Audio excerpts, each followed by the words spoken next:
जेवर international airport की चारदीवारी में आने वाली अड़चनें अब दूर हो गई हैं।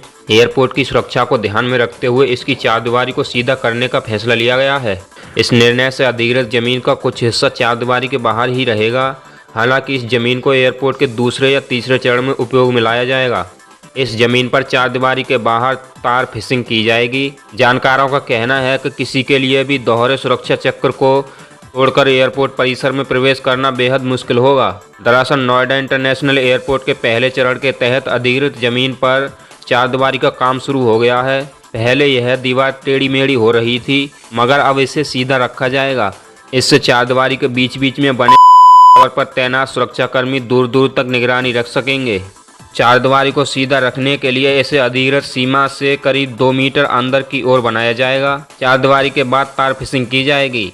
इससे एयरपोर्ट का 2 चक्र का सुरक्षा घेरा तैयार हो जाएगा। बताते चलें कि जेवर इंटरनेशनल एयरपोर्ट के पहले चरण के लिए रोही, रनहेरा, परोही, किशोरपुर, बनवारीवास व दयानपुर गांव की 1334 हेक्टेयर भूमि का अधिग्रहण किया गया है। किसानों से सहमति के आधार पर कुरैव गांव की 18 हेक्टेयर जमीन भी खरीदी गई है। विकासकर्ता company Yamuna international airport limited के पास 1351 हेक्टेयर जमीन मौजूद है। एयरपोर्ट के शिलान्यास से पहले कंपनी एयरपोर्ट की पैमाइश कराने के बाद चारदीवारी का काम शुरू कर चुकी है, लेकिन अधिग्रहित जमीन सीधी रेखा में न होने के चलते एयरपोर्ट की चारदीवारी टेढ़ी मेढ़ी हो रही थी। अंत में फैसला हुआ है कि किसानों से ली जाने वाली 40 हेक्टेयर जमीन के बजाय एयरपोर्ट के लिए ली गई जमीन पर पहले से मौजूद तार फिशिंग के अंदर ही सीधी चारदीवारी बनाई जाए। चारदीवारी के बाहर छूटी जमीन का उपयोग दूसरे व तीसरे चरण में किया जाएगा। नोएडा एयरपोर्ट की जमीन की पैमाइश के बाद सभी बिंदुओं का मिलान किया गया है। अब एयरपोर्ट की चारदीवारी 18 किलोमीटर लंबी होगी। चारदीवारी के सीधे होने से सुरक्षा चौकी और टावर भी कम बनाने पड़ेंगे और सुरक्षाकर्मी दूर दूर तक आसानी से निगरानी रख सकेंगे।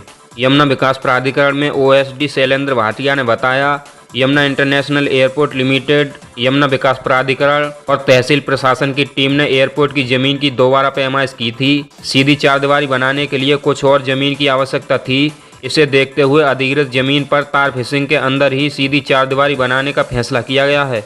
मित्रों, इस वीडियो में इतना ही। यदि वीडियो पसंद आया हो तो वीडियो को लाइक अवश्य करें। चैनल पर पहली बार हैं तो चैनल को सब्सक्राइब करके बेल आइकन को ऑल पर सेट कर लें। जय हिंद।